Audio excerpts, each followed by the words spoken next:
talked earlier about drones, and everybody says, why doesn't the Defense Force have drones? How effective has the Sandy Bottom project been? Well, that's where you got all those chips in the boats right. that people complain about as well. Yeah. Since coming into office, and I would have intimated in Parliament, especially during the first year, any number of issues and challenges having to do with the Sandy Bottom project since taking over. It could have, I think that there was some errors made.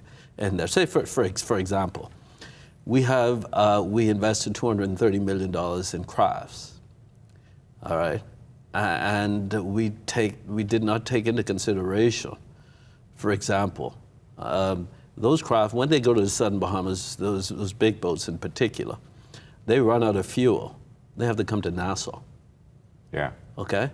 So I think the planning around Sandy Bottom, it's an excellent idea. I think the concept is that we have to protect the entire Bahamas. Yeah. Okay? How we protect it is very important. Okay? You can say, I'll take $230 million and throw it at it.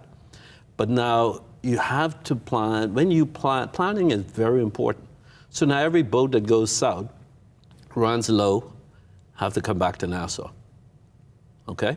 So, but our vessels at the Defense Force Base, for example, there were no plans for electrification to ensure that the base are connected to shore power.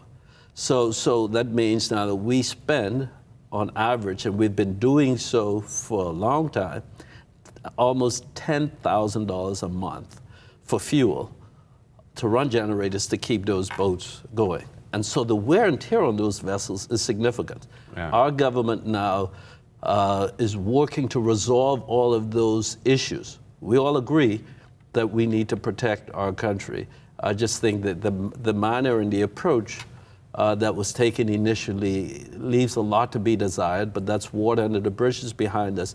We're now working to correct all of those issues and bring things in order to ensure that we're able to respond to the challenges in a meaningful way, that our officers and Marines are safe and that they're secured and they're pleased with the environment in which they're working, and they're able to execute. And so we're seeing that last year, I noted at the Defense Force Service that last year was arguably one of the most productive years in the history of that agency. And I assure you that this year would be even more productive.